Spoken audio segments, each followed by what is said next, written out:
Salut tout le monde, bienvenue dans cette nouvelle vidéo d'Anacalypse. Donc aujourd'hui, je vais vous présenter les 16 films que je n'ai pas aimés de cette année 2023, enfin du coup de l'année précédente maintenant.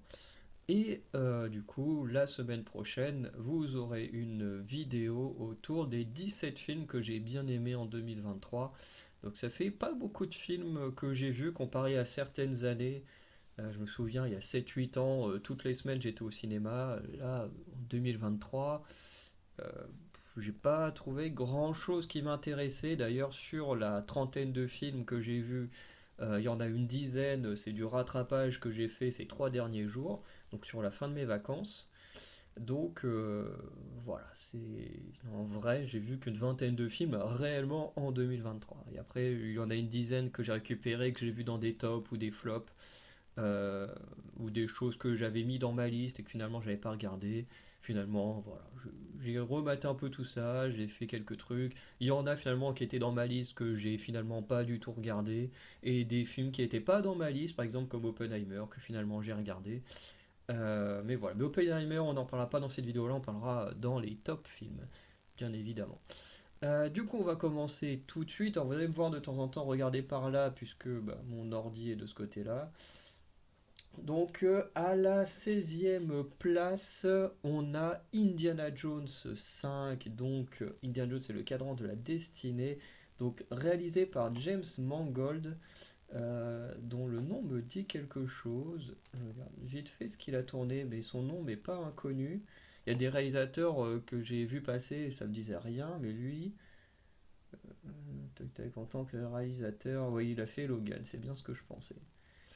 Donc réalisateur de Logan, et puis du coup on retrouve notamment Harrison Ford. On a eu la surprise de, mince, comment il s'appelle, John Rhys Davis, donc qui jouait Gimli dans Le Seigneur des Anneaux et qui avait déjà joué bien sûr dans Indiana Jones, je crois. Je sais plus si c'est le premier ou le deuxième. Non, c'est pas le deuxième, il a dû jouer dans le premier. Faudrait revérifier. Bref. Euh, du coup, on a également Phoebe Waller-Bridge, que je ne connaissais pas du tout. Bon, on a Matt Mikkelsen dans le rôle du méchant qui est très bon. On a Boyd Holbrook, justement, qui jouait également dans Logan, hein, qui jouait dans les deux cas un méchant.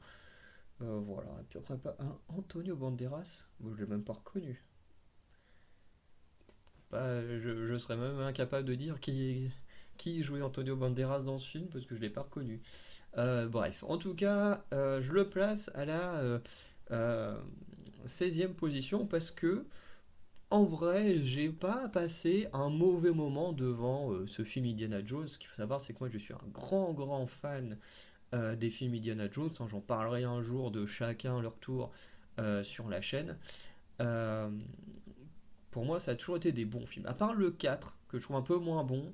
Après, c'est vrai que dans l'idée, se dire dans l'époque où ils ont décidé de se placer, de parler du coup des Russes avec la guerre froide et tout, c'était pas con.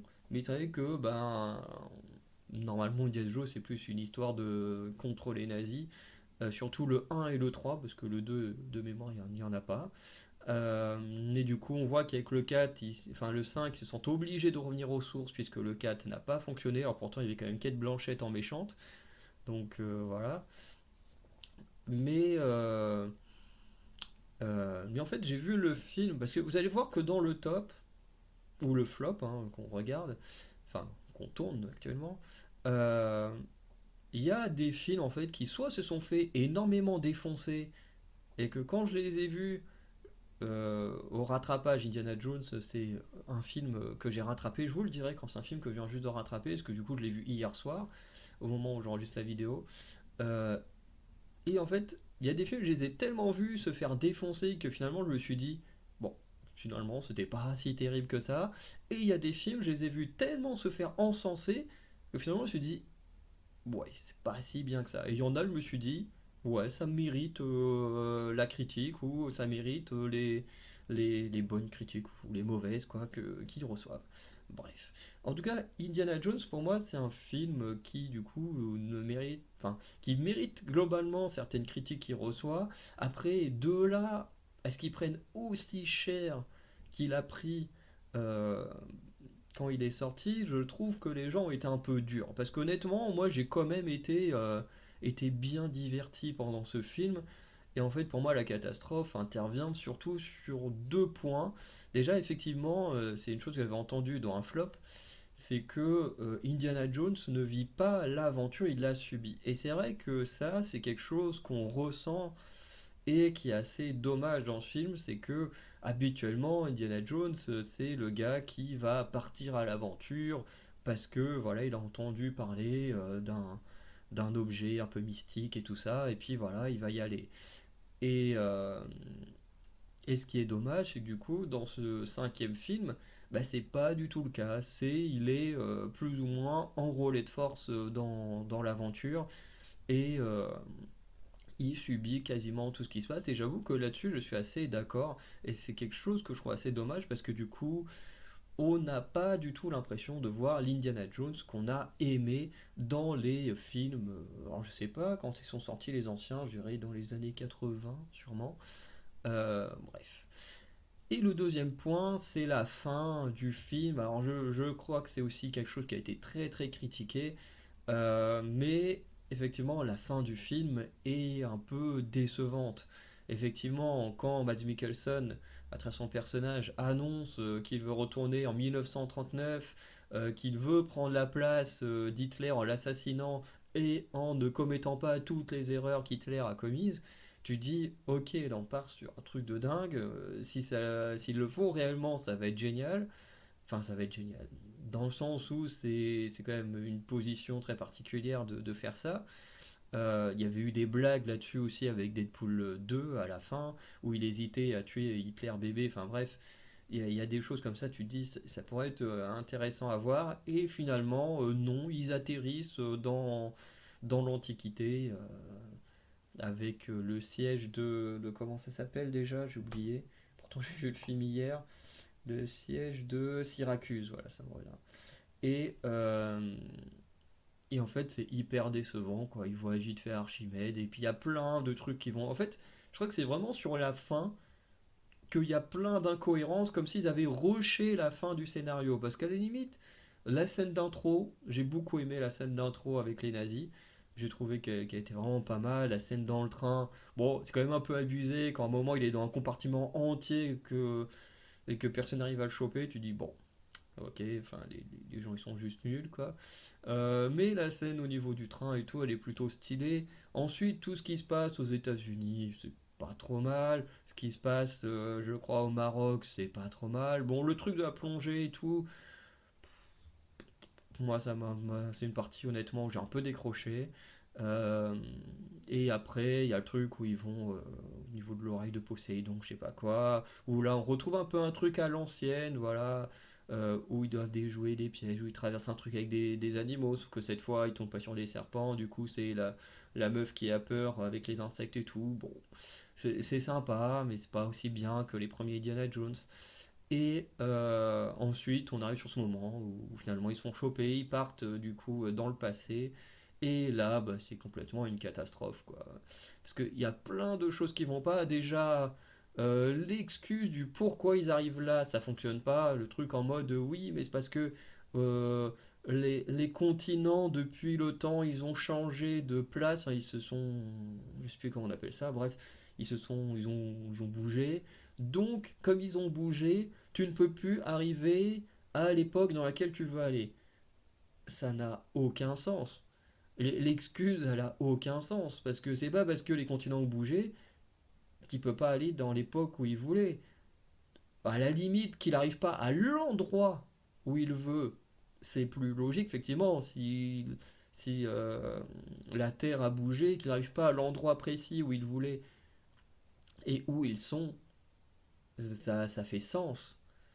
Mais que juste parce que les terres a bougé, du coup ils peuvent plus arriver à l'époque où ils voulaient, enfin les continents ont bougé, parce que c'est même pas une question de rotation de la Terre ou de choses comme ça, c'est vraiment les continents ont bougé, donc tu peux pas arriver à l'époque où tu voulais, ça a pas de sens. Ça n'a pas de sens. En plus, il y a un code pour aller là-bas, pour comprendre comment on utilise le cadran pour aller dans l'espace, enfin dans le temps. Et ensuite, à la fin, pour rentrer chez soi, genre on te dit juste, bah faut juste prendre le code mais à l'inverse, et puis tu peux rentrer chez toi.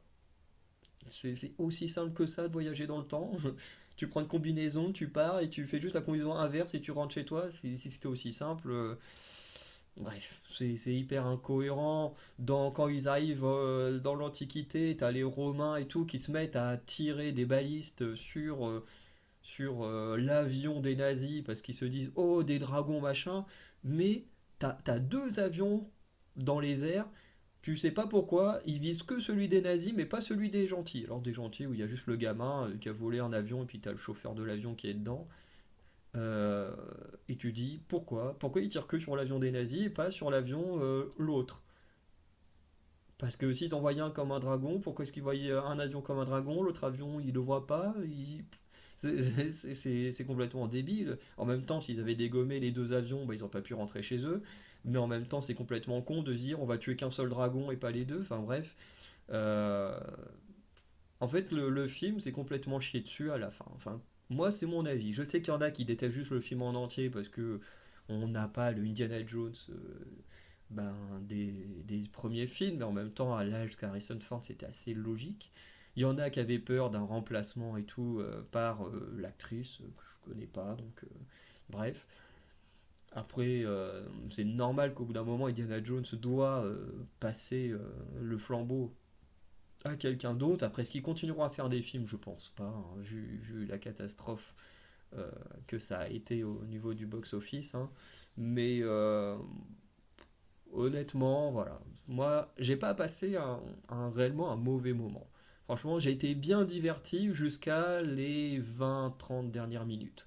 Donc, c'est pour ça que c'est à la dernière place. Parce que déjà, j'ai une bonne attache au personnage d'Indiana Jones. Euh, étant attaché au personnage, voilà, j'ai un peu de mal à vouloir le flinguer, mais quand même, faut avouer qu'en termes de film, eh ben, il se casse un peu la gueule sur la fin et ça mérite un peu sa place ici. En 15e position, on a John Wick, quatrième du nom, euh, réalisé par Chad Stahelski. Voilà, on retrouve notamment Keanu Reeves et dans le casting, on retrouve notamment Donnie Yen, que j'aime bien, Bill Skarsgård, je sais un peu qui il a joué, Ian McShane forcément, Laurence Fishburne, qu'on voit toujours, et je crois que c'est l'un des derniers films de Lance Reddick, hein, paix à son âme, qui ensuite a tourné Zeus dans Percy Jackson, et qui malheureusement est décédé après ça. Donc malheureusement qu'on ne pourra pas revoir. Bref, c'est un film, encore une fois comme Indiana Jones, que je trouve pas si mauvais que ça. Honnêtement, faut le dire, le film est pas mauvais. Mais je le mets dans le flop parce que pour moi, il faut arrêter John Wick. Et je trouve qu'on arrive à un moment donné où il y a beaucoup trop de films de John Wick. En plus, ce film-là, il était long. Là, je vois 169 minutes, ça fait quoi? Ça fait 2 heures, 2h40 à peu près, 2h30 si on compte le générique. 2h30 de film, c'est beaucoup trop long pour ce que ça veut raconter parce que bah, John Wick, faut se l'avouer, depuis le début, c'est un film qu'on ne regarde pas pour le scénario parce que les scénarios sont tout le temps à chier, hein, faut se l'avouer. Rien que le premier John Wick, c'est juste on a tué son chien et puis je crois qu'on a tué son chien, il volait sa voiture, un truc comme ça, et puis hop, il se met à tuer toute la mafia. Et puis ensuite, dans le deuxième, il se fait piéger par un gars, boum, il se met à tuer toute une autre mafia. Le 3 je sais plus vraiment c'est quoi l'histoire. Mais bref, en tout cas, le film à chaque fois, c'est. En fait, c'est un film où le scénario est nul, mais les scènes d'action sont tellement géniales que tout le monde oublie que le scénario est nul. C'est l'essence même de John Wick. Et honnêtement, je vais pas faire le rabat-joie, hein, mais je prends quand même du plaisir à regarder John Wick, du moins les scènes d'action. J'aime beaucoup les scènes d'action de John Wick. Keanu Reeves est un bon acteur, hein, faut pas non plus le surcoter, hein, c'est pas non plus un excellent acteur, mais il fait le taf dans son travail. Euh, mais je trouve qu'on commence à arriver à un moment donné où il faut sonner la sonnette d'alarme et arrêter là avec John Wick. Mais on sait qu'ils vont pas arrêter là parce que ça fonctionne bien, donc on se doute bien qu'il va y avoir à nouveau d'autres films. Ils ont lancé la série télé Continental que j'ai pas vue, euh, honnêtement. Peut-être que je la regarderai plus tard, mais bon. En soi, ça m'intéresse pas trop de voir comment les Continental et tout ont émergé. Tout ce que je peux dire, c'est que voilà, John Wick 4, c'est un film que j'ai sorti à peu près comme quand il est sorti. En soi, j'ai passé un bon moment, les scènes d'action sont bonnes, mais pour moi, c'était déjà trop long. Trop long, il y a des moments où honnêtement je me faisais chier. En fait, quand il n'y avait pas de baston, honnêtement, je me faisais chier. De toute façon, c'est toujours comme ça avec John Wick. C'est que quand il n'y a pas de baston, je me fais chier. Quand il y a de la baston, bah, c'est des très belles bastons. Et c'est pour ça que le film est là vers, vers le début du flop, parce que bah, c'est pas non plus un mauvais film.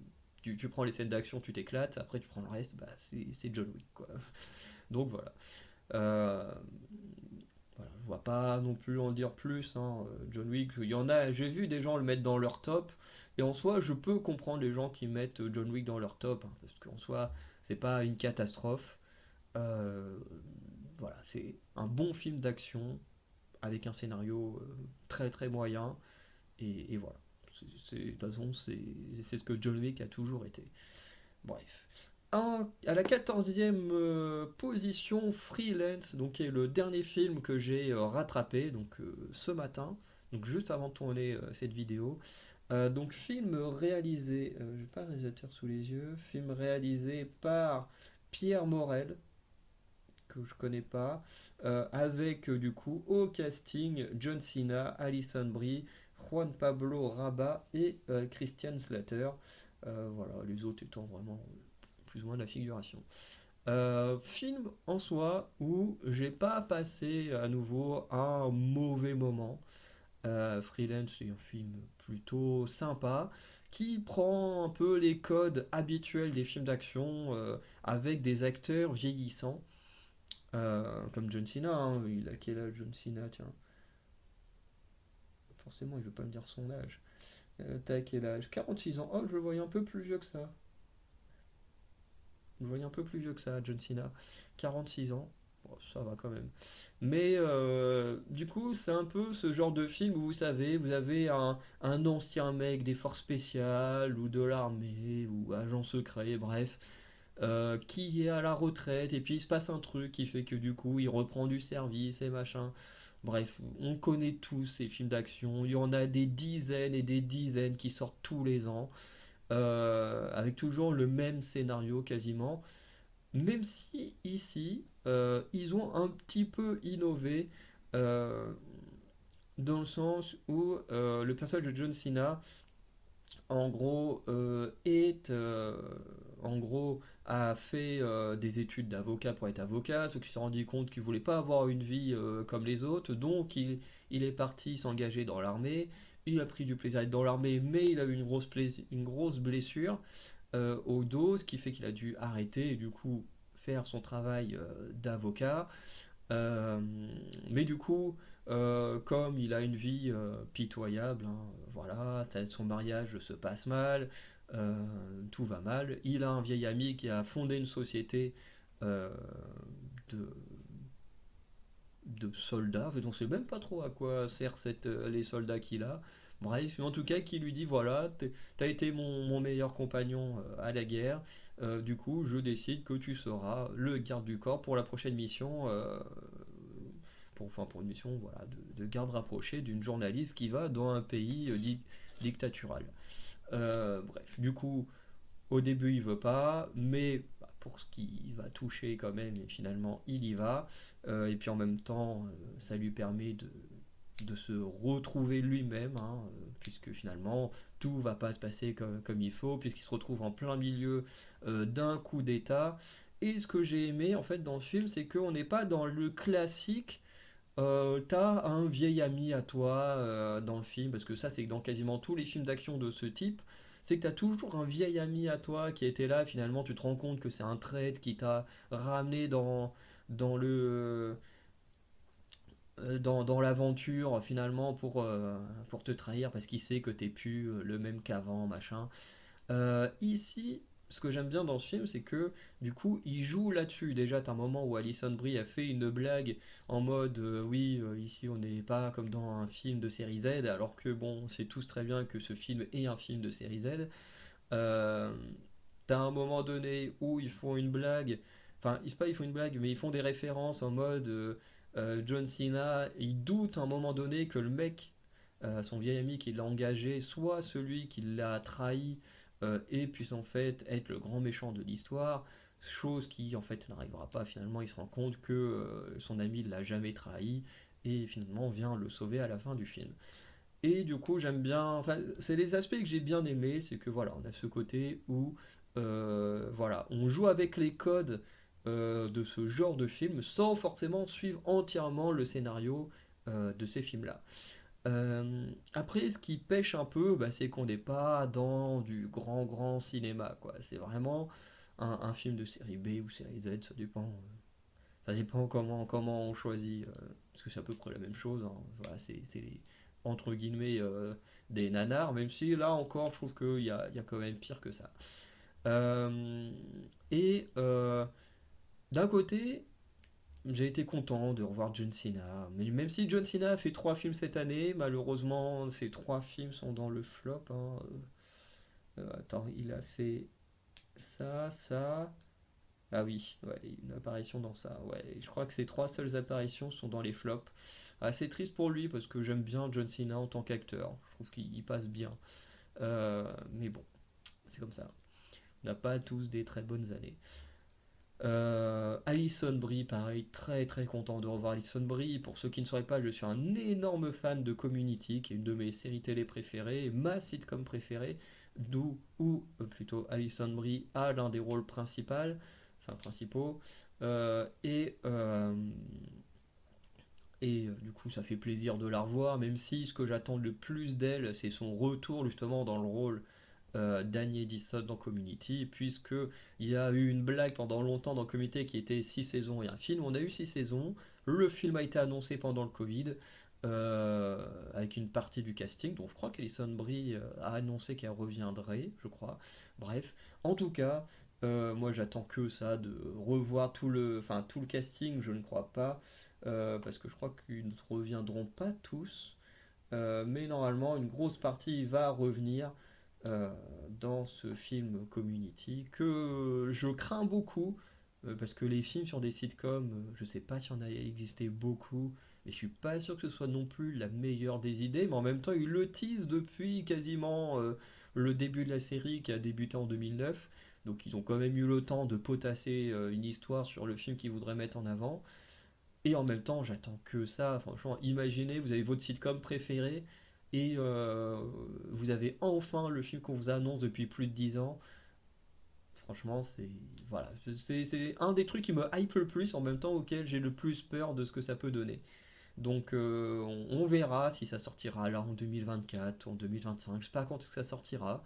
Mais c'est vrai qu'entre le Covid, ensuite on a eu la grève des scénaristes, je crois que c'est un des projets qui prend beaucoup de temps à se mettre en place. Mais j'ai très hâte. Mais de toute façon, à la base, on n'est pas là pour parler des projets que j'attends, c'est juste pour dire à quel point j'étais content de revoir Alison Brie. Mais après, le film est pas top déjà parce que beaucoup de scènes sont tournées sur du fond vert et bah, ils sont un peu cons parce qu'ils te le mettent dans le générique parce que on y refait un peu des fois. J'ai vu ça sur un autre film, je sais plus lequel, où à la fin on te met un peu comment on appelle ça, un peu les petits ratés, les moments du making of. Putain, je sais plus comment on appelle ça. J'ai plus le terme. J'oublie toujours mes termes en vidéo et après je me dis ah oui finalement c'était ça, sauf que c'est trop tard. Mais en gros vous voyez un peu les scènes ratées, ou voilà, les prises ratées où tout le monde rigole, enfin bref. Sauf que là il le montre, sauf que à un moment on voit clairement que là il n'y a jamais eu de scène dans la jungle, que tout est en fond vert et c'est un peu dommage déjà de faire des films comme ça en fond vert, surtout que c'est un film qui n'a pas beaucoup de décors et quand tu dis qu'en fait une grosse partie des décors du film c'est du fond vert, bah, ça la fout un peu mal.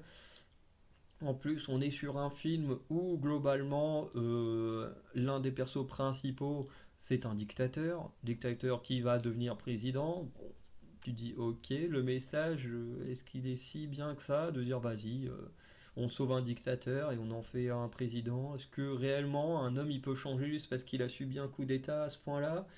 Je sais pas. Euh, du coup, ouais, le propos du film est un peu bizarre. Après, ça montre quand même qu'un humain peut changer, même s'il a fait des choses de mal et tout, mais bon, euh, c'est quand même un cas particulier, quoi.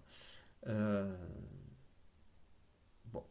Ah, bref, le film en vrai, il se laisse regarder, il n'est pas non plus hyper mauvais. De toute façon, les films là, jusqu'à à peu près la 12e place, sont des films où en soi j'ai passé un bon moment, mais où il y avait des trucs pas bien, et que ça pouvait pas rentrer dans le top. Mais, euh, mais en soi, j'ai passé un bon moment. Mais là, ici, j'ai passé un bon moment, surtout grâce au casting euh, qui est rempli de personnes que j'adore. Donc voilà. Euh, voilà. Ensuite, du coup, à la 13e place, on a un film espagnol. En général, j'allais dire en général, j'aime pas les films espagnols, mais bon, en même temps, là, on a un film espagnol dans le top. Je crois que le seul programme espagnol que j'aime bien, c'est Plateforme. Mais je suis même pas sûr qu'il soit espagnol. Il est peut-être mexicain. Attends, je vais regarder, c'est quoi la plateforme? Mais en tout cas, si vous n'avez pas vu ce film-là, faut que vous regardiez. Enfin, si vous aimez bien les films un peu psychologiques et tout, ouais, c'est bien un film espagnol qui normalement est toujours sur Netflix. Très très très bon film, la plateforme. Euh, et là, on va parler de Club Book Mortel, qui est aussi qui est un film Netflix, hein, comme la plateforme, réalisé par Carlos Garcia Miranda, avec au casting principal, du coup, Vicky Velila, Alva Romel et Priscilla Delgado, et qui est un film plutôt moyen. Euh, voilà. En gros, le film, c'est un slasher un peu basique, hein, voilà. Alors on aura un autre slasher, enfin même deux slashers dans le top vidéo, enfin top des films plutôt. Euh, mais on viendra sur les explications des deux autres slashers. Ici, le truc, c'est qu'on a un slasher qui veut se donner un côté un peu original, mais où ça ne marche pas tellement. Puisque on commence avec une histoire d'une jeune fille qui va tuer sa mère, voilà, et tout ça. Du coup, ensuite, on a sur l'histoire principale, où en fait, on se rend compte que l'héroïne, la cible principale, en gros, a écrit une histoire, a fait plus ou moins le buzz sur une histoire, du coup, en ayant écrit sur cette catastrophe. Et au final, la personne revient se venger, tout ça. Enfin bref, au final, elle tue tous les potes parce que le personnage principal fait partie d'un club de lecture. Et au final aussi, il y a aussi le côté où ils veulent faire donner une leçon à un prof qui tente de violer une des élèves, enfin du moins une agression sexuelle. Et en voulant lui donner une leçon, ils vont tuer le prof. Sauf que au final, tu te rends compte que, enfin, tu penses que le tueur veut tuer les étudiants du club de lecture parce que ils ont tué le prof, mais en fait, c'est pas pour ça. Finalement, c'est euh, parce que du coup, l'autre a écrit le livre sur la tragédie d'une fille. Enfin bref, c'est ce que je dis. Le film, en fait, il veut tellement essayer de surprendre, de se démarquer des autres slashers, qu'en fait, bah, il patine un peu, il part à droite, à gauche. Et puis, bon, j'ai jamais été très très fan de l'acting des Espagnols, honnêtement. Je suis pas du tout un grand fan de leur acting. Mais là, c'est. J'avais hésité à le mettre à la dernière place du top film, et au final, j'ai préféré le mettre là. Euh, Parce que j'ai repensé à certaines scènes, au scénario, et c'est vrai que c'est pas top top. Franchement, ça se laisse regarder encore une fois quand t'aimes bien les slashers. Tu le regardes, tu passes un bon moment, mais c'est pas le meilleur slasher qui existe. Euh, et surtout, l'un des problèmes pour moi, c'est la scène finale où, comme dans tous les slashers, forcément, le méchant il se fait buter.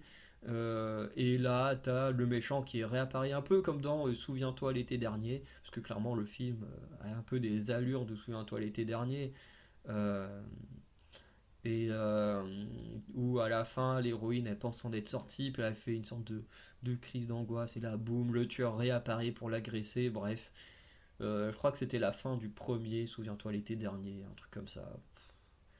Et c'est pour ce genre de truc que je me suis dit, en fait, tu passes un bon moment devant le film quand t'aimes les slashers, mais est-ce que ça en fait réellement un bon film? Bah en fait non. Non, pour moi ce film en fait est malheureusement un raté. Voilà. Mais ça aurait pu être bien, mais c'est comme ça. Du coup on va passer à la 12e place avec Fast X de Louis Leterrier où on retrouve tout le casting principal, hein, Vin Diesel, Michel Rodriguez, Tyrese Gibson, Ludacris, Nathalie Emmanuel, John Cena malheureusement, retour John Cena. Et puis on retrouve d'autres personnes, notamment comme Jason Momoa, Brie Larson. Euh, voilà, on a une actrice qui a un rôle assez secondaire important, du coup, qui est... où est-ce qu'elle est?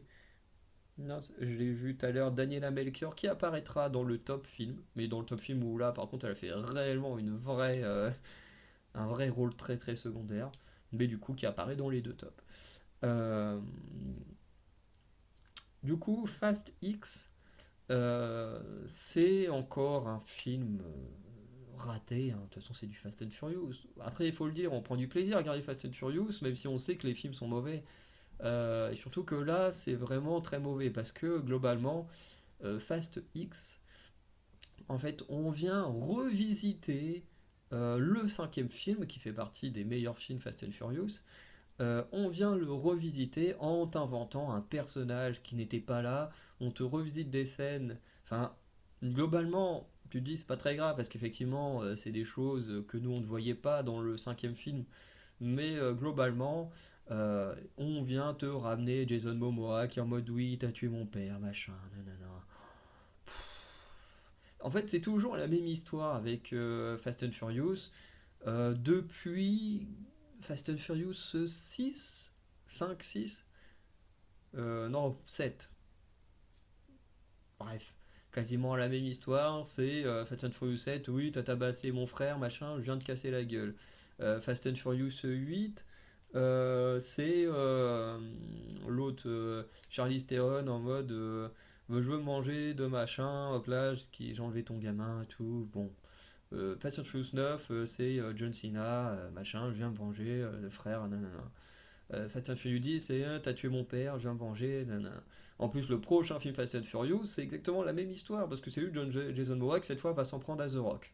Donc, finalement, le prochain film ou spin-off Fast and Furious, ça ira pas beaucoup loin niveau scénario, parce que ce sera à nouveau Jason Momoa qui venge la mort de son père. Et le truc, c'est que c'est tout le temps la même histoire. T'as des gens qui reviennent à la vie. Enfin, je crois que pour Sun Kang qui jouait Han, je crois que lui, il était déjà revenu à la vie dans le film précédent, ce qui n'avait aucun sens. Mais là, c'est Gal Gadot, comme c'est pour elle, le DCEU est fini. Bah du coup, elle fait son retour dans Fast and Furious alors qu'elle était morte. Et là, hop, et revient à la vie sans explication avec un sous-marin qui sort d'on ne sait pas où. Bref, en plus, elle a l'air d'être alliée au personnage de Charlize Theron, alors que Charlize Theron est l'ennemi du groupe depuis 2-3 films, et qui d'ailleurs là va s'allier à Rodriguez pour s'en sortir. Bref, Euh, en fait, ce film, y a rien qui va. Il n'y a rien qui va. euh, Parce que, en plus, on essaie de te faire croire à la mort de plein de persos, mais tu comprends pas du tout. On sait tous qu'aucun des persos ne sera mort à la fin. Même Vin Diesel qui va se recevoir tout l'eau bloqué par un barrage dans la gueule, tu sais qu'il sera pas mort, alors que bon, techniquement, je pense que c'est quasiment impossible de survivre à ça. Mais bon. Euh, Bref, il y a rien qui va. Il y a rien qui va. J'essaye d'y réfléchir, mais même quand tu vois le personnage de Letty qui est pas intéressant, en même temps, déjà je déteste Michel Rodriguez. hein, voilà, qui est une personne qui passerait beaucoup plus de temps en prison si elle n'était pas aussi célèbre et proche de Vin Diesel. Voilà, donc j'ai un peu de mal avec ce genre de personne. Euh, et qui en plus joue mal, parce qu'en plus en tant qu'actrice elle est vraiment nulle, hein. Elle est vraiment là parce que elle est proche de Vin Diesel, parce que ça n'a jamais été une bonne actrice.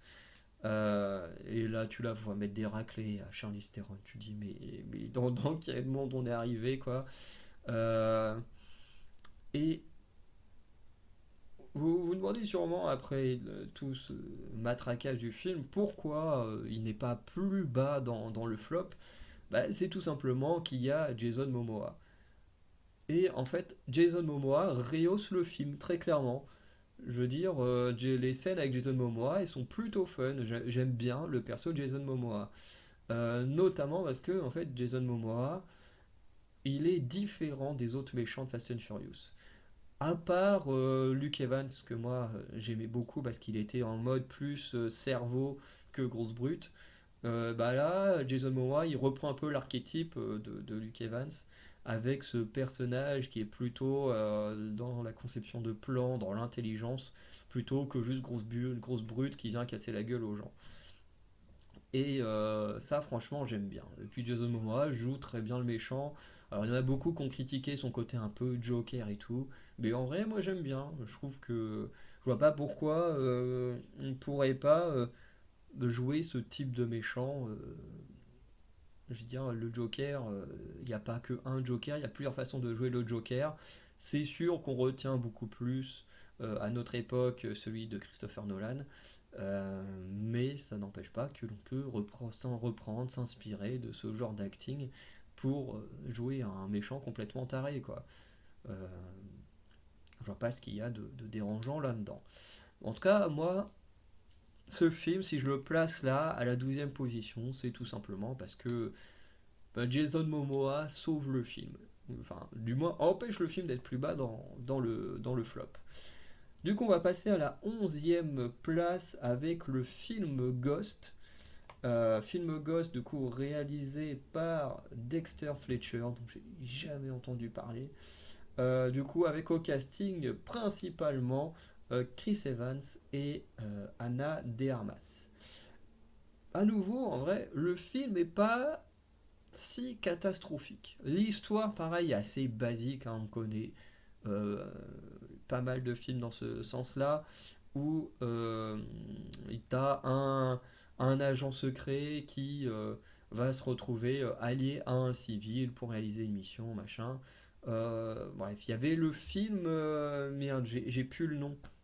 T'as un film avec Tom Hardy, attendez, je vais vous dire ça tout de suite, parce que le mec est apparu dans un flop aussi, Chris Pine et Reese Witherspoon.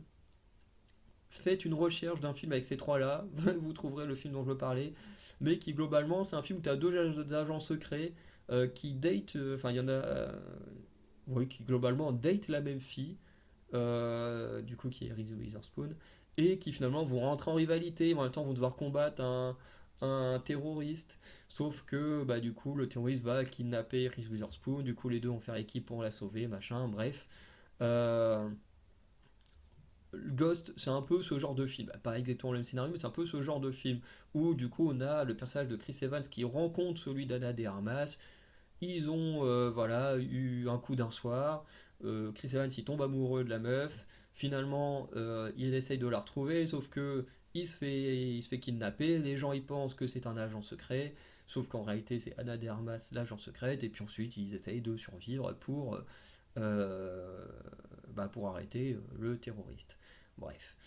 Euh, du coup, le film en lui-même est moyen parce que bah, ce genre de film, c'est pas les films où tu as les scénarios les plus extraordinaires, hein, parce que surtout là où tu passes d'un mec civil qui casse la gueule à des soldats, à des machins, qui devient un super-héros.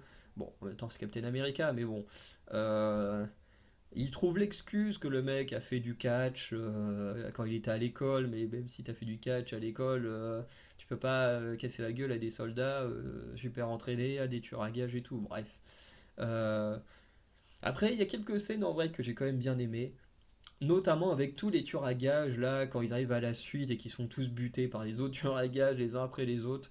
C'est vraiment très drôle parce que, en fait, c'est les acteurs choisis qui sont très drôles. Parce que, bon, t'as John Cho, qui a joué notamment dans l'American Pie, qui a fait la série Selfie avec Karen Gillan, qui est vraiment très cool. Bon, qui n'a jamais joué dans les films Marvel, mais c'était très cool de le voir là, en tueur à gages. Je me suis dit, what, qu'est-ce qu'il fait là? Et surtout, tu as euh, Anthony Mackie qui joue Faucon.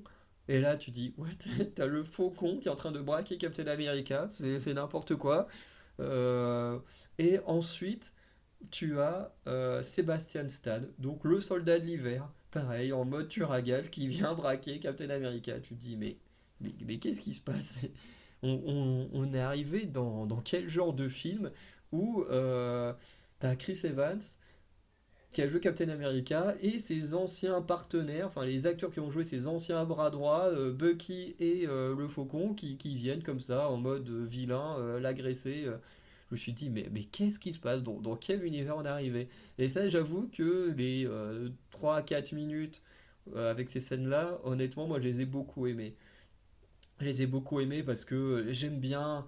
C'est un peu comme quand tu regardes Black Panther et que tu as la scène avec Martin Freeman et Andy Serkis qui te rappelle l'histoire de Bilbo et Gollum. Enfin, le face-à-face quand ils étaient Bilbo et Gollum. Moi, j'aime beaucoup ce genre de petits clins d'œil euh, sur, dans le cinéma. Et là, c'est très clairement des clins d'œil en mode regardez, on a Chris Evans, et ben boum, dans ses ennemis, on vous met Anthony Mackie et Sébastien Stan, même si c'est surtout des caméos.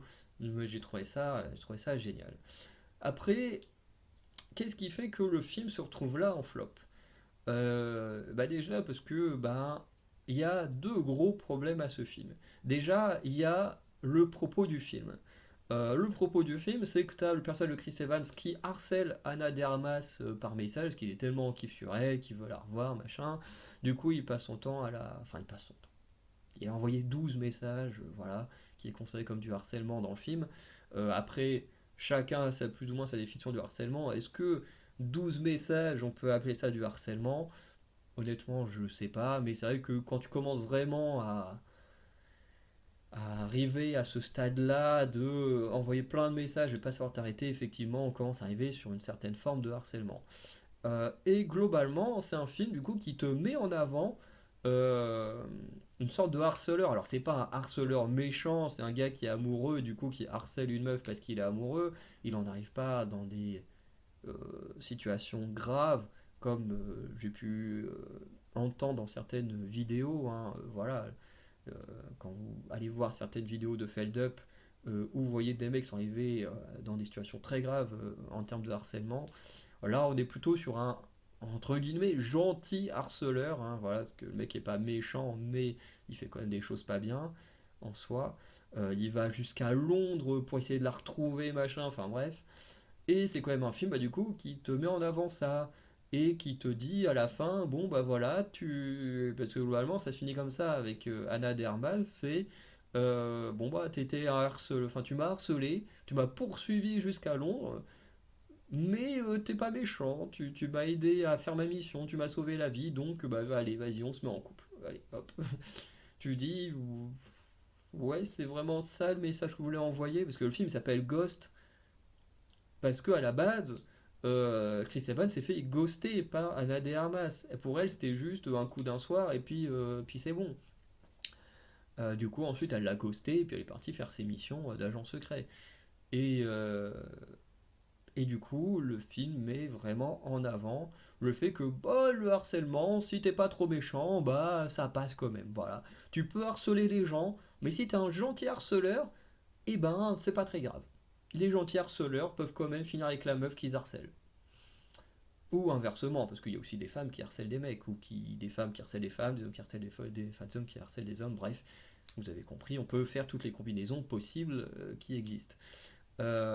Mais globalement, quand tu vois ce message en sous-texte dans le film, tu dis ça pique. Est-ce que t'as vraiment envie de foutre ça dans un flop film ou te dire ouais j'ai bien aimé le message du film en mode vas-y Maintenant, je vais harceler les meufs. Apparemment, le film il dit que ça marche. Bon, bref. Et ensuite, autre problème pour moi, c'est l'acting de Ana de Armas. Et en soi, c'est pas totalement de sa faute, parce que bien sûr, il y a la direction d'acting qui, du coup, des réalisateurs qui pose problème, hein, parce que s'il acceptait ça, bah, pour moi, c'est un gros problème. Et en fait, je pense aussi un problème euh, des critiques qu'il y a sur Anna de Armas, dont je fais partie honnêtement. Hein. Je me reconnais totalement dans les gens qui critiquent Anna de Armas, parce que c'est une actrice que j'ai vue dans plusieurs films qui n'avait pas non plus des rôles hyper importants, mais qui à travers ces petits rôles qu'elle jouait n'avait pas un acting incroyable. Et moi, je fais partie des gens qui ne sont pas dans la hype de Anna de Armas. Je vois plein de gens qui sont dans une hype de Anna de Armas alors que c'est pas une très bonne actrice. Et en réalité, on sait tous pourquoi les gens adorent Anna de Armas. Et d'ailleurs, le film te le dit clairement. C'est en mode Anna de Armas, c'est une meuf canon. Et puis, tu vois, tous les mecs essayent de la draguer. T'as même un caméo de Ryan Reynolds qui vient. Enfin, de toute façon, tous les mecs viennent la draguer. Et clairement, quand tu vois les gens sur les réseaux sociaux, tu vois qu'ils aiment beaucoup plus Anna de Armas parce qu'elle est canon que parce que c'est une bonne actrice. Parce que en soi, c'est une bonne actrice, mais qui du coup, à travers ses premiers rôles, ne montrait pas réellement de quoi elle était capable, ce qui fait que bah, son acting était plutôt moyen. Et on sent que elle a entendu pas mal de critiques sur son acting, ça se sent, ça se voit.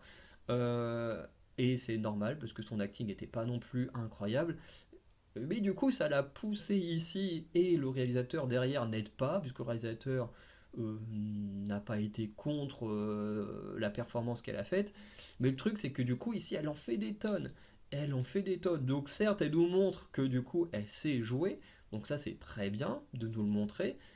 Mais il faut pas non plus en faire des caisses. Parce que quasiment à chaque plan, elle en fait des tonnes avec ses expressions faciales et tout. Mais le problème, c'est que personne n'est comme ça. Personne ne fait des tonnes d'expressions comme elle nous fait toutes les 2 secondes. Et du coup, ce qui fait que par moments, le film en devient gênant. Honnêtement, il y a des moments où j'étais gêné par son acting tellement elle en faisait des tonnes. Je veux dire, quand tu la voyais elle et que tu voyais Chris Evans, tu vois que avec le personnage de Chris Evans, il est quand même assez sobre, il joue bien, mais tu vois, il en fait pas des tonnes. Tu comprends ses émotions sans qu'il en fasse des caisses. Alors qu'à côté, Anna de Armas, elle en fait des caisses, et c'est un peu dommage. Après, encore une fois, on peut pas lui en vouloir. Elle a reçu tellement de critiques d'un côté par rapport à son acting que bah, elle a voulu se prouver à elle-même.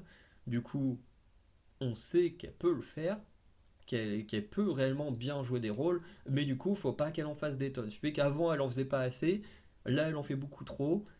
Et ce que j'attends, du coup, c'est un film où elle sera dans le juste milieu euh, et où je pense que là, elle nous fera une très belle performance. Donc, c'est bien d'avoir un petit côté positif dans le film.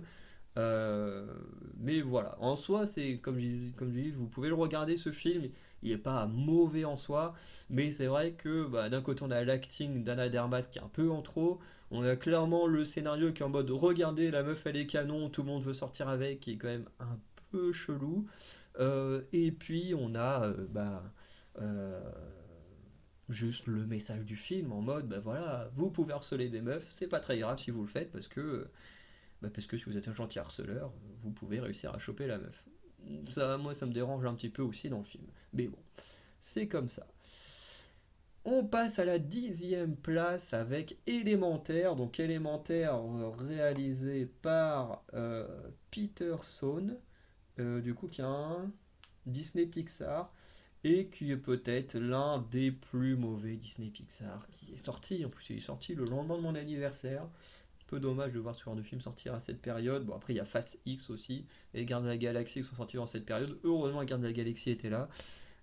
Mais ce Fast X, Fast X. Élémentaire, c'est pour moi une. Alors, c'est pas non plus une catastrophe dans le sens où le film est réellement mauvais. C'est surtout une catastrophe dans le sens où tu, tu n'as aucune surprise Moi, je me suis fait chier comme il n'y a pas devant ce film parce que tout était méga prévisible. Dès la bande-annonce, tout était prévisible. Euh, et en vrai, ça m'a ennuyé. Il n'y a pas autant de magie que dans les anciens films Disney ou Pixar. Euh, Il n'y a pas grand-chose. Parce que en fait, tu regardes la bande-annonce, tu te dis, bon ok, on va avoir une sorte de film à la Roméo et Juliette, parce que l'eau et le feu ne peuvent pas être amis, ne peuvent pas être amoureux, machin. Tu te dis, ok, bon bah on sait ce qu'on va avoir comme film, hein. Tu regardes le film, bah ouais, t'as exactement ce à quoi tu t'attendais. Et et c'est juste chiant, quoi. Honnêtement, je me suis fait chier. Les visuels, honnêtement, sont pas hyper beaux. Après, voilà, ils ont essayé de créer un univers visuel qui, en soi, dans son propre univers, fonctionne bien, mais moi, je trouve pas ça hyper beau. Hein, je trouve qu'on a eu des films Disney Pixar qui étaient beaucoup plus beaux que ça, ou du moins dans les visuels des personnages, c'était plus beau que ça. Voilà. Euh, et puis, bon, bah, l'histoire, m'a pas intéressé des masses. Et si je le place dans le flop, c'est surtout parce que ben, Disney et Pixar nous ont habitués à des films géniaux. Bon, il n'y a pas que des films géniaux si on prend les live action, mais en général, on a été habitués à des très bons films, même encore assez récemment.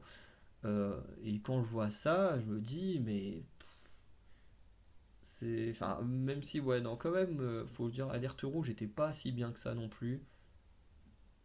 Ouais, c'était pas si bien que ça non plus. Et une chose qui me dérange aussi dans ce film, c'est que habituellement, les films Disney sont quand même des films où il y a de l'aventure. Euh, on vit une certaine aventure et on s'éclate dans l'aventure. Que les films soient bons ou moins bons. Par exemple, je sais que beaucoup n'aiment pas Raya, le dernier dragon. Mais moi, personnellement, j'aime bien parce qu'il y a ce côté, déjà, on s'intéresse à une culture que Disney ne fait pas beaucoup habituellement. Même si on sait tous très bien pourquoi ils ont fait un film sur la culture chinoise, hein. Euh, et euh, et il y a aussi ce côté d'aventure que moi j'aime bien. Problème qu'il y avait avec Alerte Rouge, euh, où c'est très bien pour raconter l'histoire des adolescentes et tout, le stress que peuvent vivre les femmes, machin et tout, c'était très bien. Mais le truc, c'est que t'as pas vraiment. Tu sais pas où va le film. En plus, tu finis par combattre ta propre mère, le film n'a pas de sens. Enfin, c'était un sujet intéressant, mais mal abordé. Et ici, c'est pareil, on n'a pas ce côté aventure des films, des films en général de Disney ou Pixar. C'est juste deux personnes qui essayent de s'aimer alors qu'ils sont pas censés le faire. Il y a le côté où il faut sauver le magasin du paternel et tout ça. Il faut sauver la ville aussi de l'eau qui pourrait envahir une partie de la ville. Mais c'était pas top, c'était pas top. Honnêtement, j'ai vraiment pas aimé ce qu'on nous a montré. J'attendais plus d'un film Disney Pixar. Euh, et voilà, pour moi, ça mérite d'être là parce que techniquement, ils auraient dû faire mieux. Ils auraient dû faire beaucoup mieux que ça. Franchement, j'ai été hyper déçu de. Et c'est rare que je sois déçu des films Disney. Donc voilà. On passe à la neuvième place avec un film, je pense que qui va diviser et qui a divisé, c'est Barbie de Greta Gerwig avec au casting Margot Robbie, Ryan Gosling euh, et enfin, c'est le principal. Les autres c'est beaucoup des personnages secondaires. John Cena qui refait une petite apparition ici. Bon, cette fois juste pour dire une ou deux phrases. Je crois même qu'une seule phrase. D'ailleurs, à la base, je voulais regarder ce film juste pour voir l'apparition de John Cena, juste pour me marrer. Euh, mais voilà. Euh, pour moi, ce film, c'est pas non plus une catastrophe. Je veux dire, en termes de réalisation, on a un bon film. Hein. Le film est très bien réalisé. Visuellement, on a des très beaux décors, on a des beaux plans et tout. En termes d'acting, pareil, il n'y a pas grand chose à reprocher à l'acting. Hein. Margot Robbie joue très bien. Dans le cas de Ryan Gosling, je crois que c'est peut-être le rôle que je lui ai préféré. En vrai, parce que Ryan Gosling, les autres films que j'ai vus de lui, alors j'ai pas vu toute sa carrière non plus, mais les autres films que j'ai vus de lui, il jouait bien sans plus, c'était pas extraordinaire. Là, j'ai trouvé que c'était pas trop mal, surtout quand il passe de la phase gentille à la phase méchant. Franchement, j'ai plutôt bien aimé sa phase méchante. Je trouve que ça lui va bien à Ryan Gosling. Franchement, qu'il n'hésite pas à jouer un rôle de méchant dans un prochain film, ça lui irait très bien, je trouve. La musique est pas si bonne que ça. Je crois qu'en plus, le film a reçu un. Attends, je vais voir les distinctions. Est-ce qu'il a reçu des Golden Globes? Il a reçu Golden Globes, meilleur film musical ou comédie. Bon, j'ai pas vu tout ce qu'il y a eu dans ce domaine-là. Meilleure réalisation. Ah non, ça c'est les nominations. Mais attends, mais elles sont où les victoires? Parce que je sais qu'il a gagné un truc de. Il a gagné un prix pour la musique. Mais honnêtement, moi, à part la musique de Dua Lipa, les autres musiques, je les ai pas retenues. Mais c'est parce que par contre, j'aime beaucoup la musique de Dua Lipa que j'avais écouté pour ma chaîne musique de musicale. euh, que du coup, je vais trouver vraiment très cool comme musique. Mais à part ça, les autres musiques, j'avoue que je m'en souviens pas. Alors que du coup, Barbie fait partie de mes films de rattrapage. Comme Ghost d'ailleurs avec Chris Evans. Euh, et du coup, vu là tout ce que j'ai dit de plus de positif, on peut se demander bah, pourquoi je mets Barbie dans le top. Bah, c'est à cause de l'univers créé, du message qu'il y a à travers son univers, même si le film se rattrape à peu près à la fin, mais le message du film est totalement mauvais. Parce qu'on est clairement dans un film où on te dit, voilà, on a une société parfaite, globalement, où cette société parfaite, c'est le monde de Barbie, où tu as les femmes qui font tout, qui dirigent tout, les hommes qui font rien, qui globalement sont juste contents quand ils voient les femmes. Sinon, bah voilà, ils sont tristes et ils branlent que dalle. Euh, En gros, les hommes ne sont définis que par la présence de la femme, qui rend leur monde heureux et tout ça. Les femmes sont là pour rendre heureuses les femmes et les filles dans le monde normal. Voilà, t'as quand même certaines Barbie qui sont plus ou moins exclues, hein, la Barbie enceinte. Voilà, d'ailleurs, dans le monde de Barbie, ils en ont pas mis beaucoup hein, qui ont réellement causé problème à Mattel il y a certaines époques. Ils ont quand même mis la Barbie enceinte, mais à chaque fois que c'est pour la mettre, c'est en mode de non, toi on t'aime pas à l'intro, et après c'est en mode oh putain, elle est vraiment là. Euh, donc déjà, toutes les femmes sont pas réellement acceptées dans ce monde. Euh, et ensuite, on a du coup une critique du patriarcal. Alors ça, qui n'est pas mauvais, hein, parce que critiquer le patriarcat n'est pas un problème, parce que c'est... Attends, je vais tellement dire le nombre de fois le mot problème qu'il faut que je refasse ma phrase. C'est critiquer le patriarcat n'est pas un problème, puisque c'est réellement un problème dans notre réalité. Et du coup, le critiquer, c'est pas réellement moi quelque chose qui m'a dérangé. C'est plutôt l'idée que, en fait, dans ce film, à part, attends, comment il s'appelle l'autre? Alan. En gros, à part Alan, tous les hommes sont mauvais, sont des connards. Et globalement, c'est comme ça que le film présente les hommes. Et je trouve que c'est un très gros problème. Et d'ailleurs, même le Alan n'est même pas dépeint comme un homme si bon que ça, parce qu'il n'est pas si courageux que ça. Il est dépeint comme un mec bah, globalement qui trahit les hommes, puisque bah, du coup il décide d'aller du côté des femmes, donc il n'y a pas de bonne. En fait, le perso n'a pas réellement de bonne valeur en fait, à part soutenir la cause féminine, mais à part ça, euh, le mec est pas incroyable. Et du coup, pour moi, ce que j'ai pas aimé dans le film, c'est vraiment le message en mode, bah voilà, les hommes sont pas des hommes bons. Le monde parfait, c'est un monde parfait où bah, c'est un monde dirigé par les femmes où du coup on se retrouve plus avec un film très proche d'une pensée misandre que d'une pensée féministe. Alors, encore une fois, on n'est pas au point du film. Attendez, pour ceux qui n'ont pas regardé la vidéo sur les séries télé, il faut que je retrouve le nom du film. Et hop, il va me redire. Bloody Milkshake. Voilà, on n'en est pas arrivé au point de Bloody Milkshake qui est vraiment une catastrophe, là, qui est vraiment un film avec une pensée misandre plus que féministe, hein, parce que là, dans ce film, les hommes sont pas juste méchants, ils sont vraiment débiles à un point pas possible et tout. Même les femmes entre elles se supportent pas. Hein, quand on est sur le point de tuer l'héroïne et que la seule chose qui la sauve, c'est le fait qu'elle soit féministe. Parce qu'au final, tu dis que quand tu commences à avoir ce genre de pensée-là, que tu ne supportes pas les femmes qui sont pas féministes, au bout d'un moment, c'est que bah, t'es pas réellement féministe. Parce que normalement, t'es censé supporter les femmes afin de créer une égalité avec les hommes. Et là, quand tu dis que t'en es au point où si t'es pas dans le même mode de pensée que soi, tu n'aimes pas les autres femmes, je crois qu'il y a vraiment une grosse remise à question à avoir. Et ce film, Bloody Meshach, c'est vraiment une catastrophe. Moi qui suis un grand fan de Karen Gillan, je sais pas ce qu'elle a été foutre là-dedans. D'ailleurs, c'est un des très très rares films que je n'ai jamais regardé jusqu'à la fin. Je crois que j'ai dû tenir une demi-heure et l'horreur était déjà suffisante. Euh,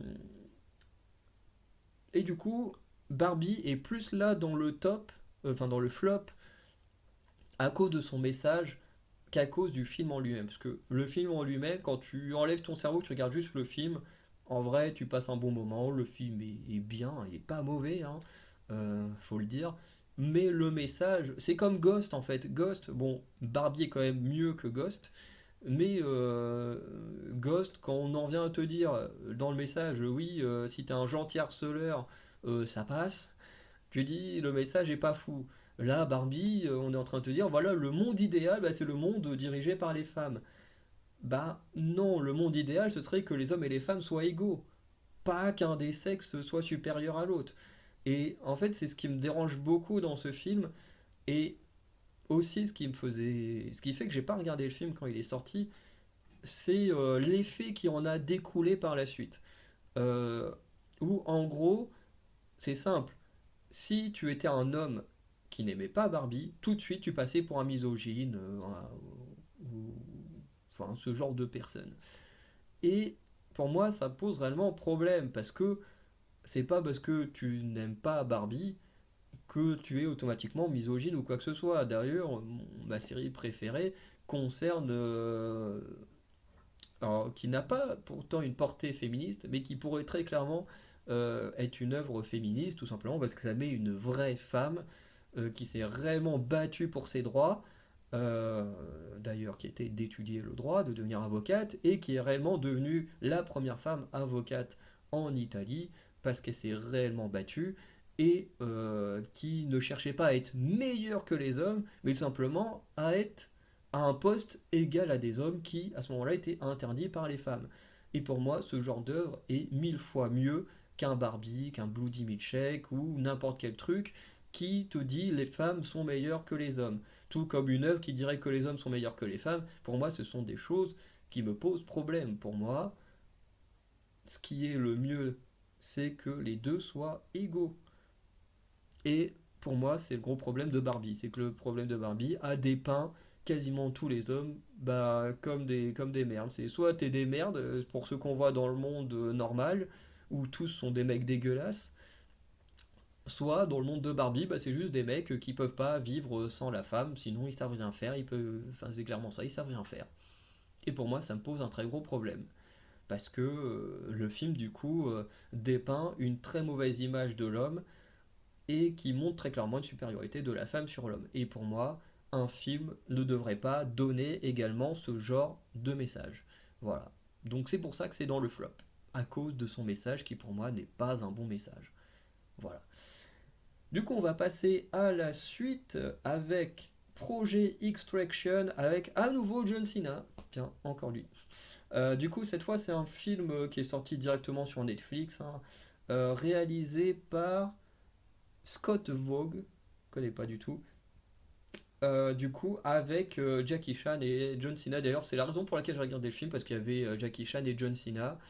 Mais le film en soi, il est pas bon du tout. Là, on commence à rentrer dans les films qui sont pas bons. Parce que on est sur un film où d'abord Jackie Chan et John Cena, ils se battent. Je sais même plus pourquoi ils se battent. Parce que je crois qu'il y a des... Oui, si.